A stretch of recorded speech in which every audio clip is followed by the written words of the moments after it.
സംസ്ഥാന ബജറ്റിൽ ഇടുക്കി ജില്ലയെ പൂർണ്ണമായി അവഗണിച്ചുവെന്ന് കേരള കോൺഗ്രസ് ഇടുക്കി ജില്ലാ പ്രസിഡന്റ് പ്രൊഫസർ എം.ജെ. ജേക്കബ്. കാർഷിക മേഖലയ്ക്ക് ഗുണകരമാകുന്ന പദ്ധതികൾ ഒന്നുമില്ല. കാലാവധി അവസാനിക്കാറായ സർക്കാരിന്റെ തുരങ്കപാത പ്രഖ്യാപനം വെറും തമാശ മാത്രമാണെന്നും അദ്ദേഹം കൂട്ടിച്ചേർത്തു.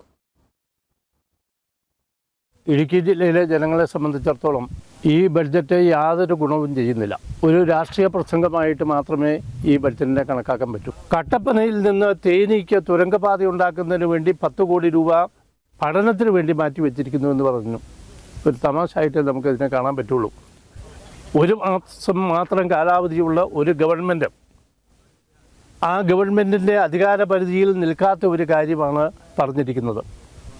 കൃഷിയിടങ്ങളും വനപ്രദേശവുമായിട്ട് വേർതിരിക്കുന്നതിന് ഫെൻസിങ് ഉണ്ടാക്കുന്നതിനുള്ള ഒരു പദ്ധതിയും പറഞ്ഞിട്ടില്ല.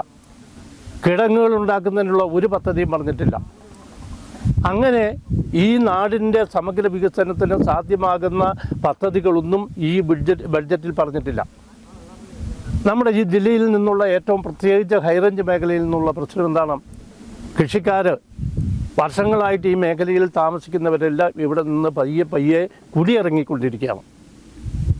ചെറുപ്പക്കാരായിട്ടുള്ള അഭ്യസ്തവിദ്യരായിട്ടുള്ളവർ ചെറുപ്പക്കാർ മുഴുവനും ഈ പ്രദേശത്ത് നിന്നും മാറിക്കൊണ്ടിരിക്കുകയാണ്. കാരണം തൊഴിൽ സാധ്യതയില്ല.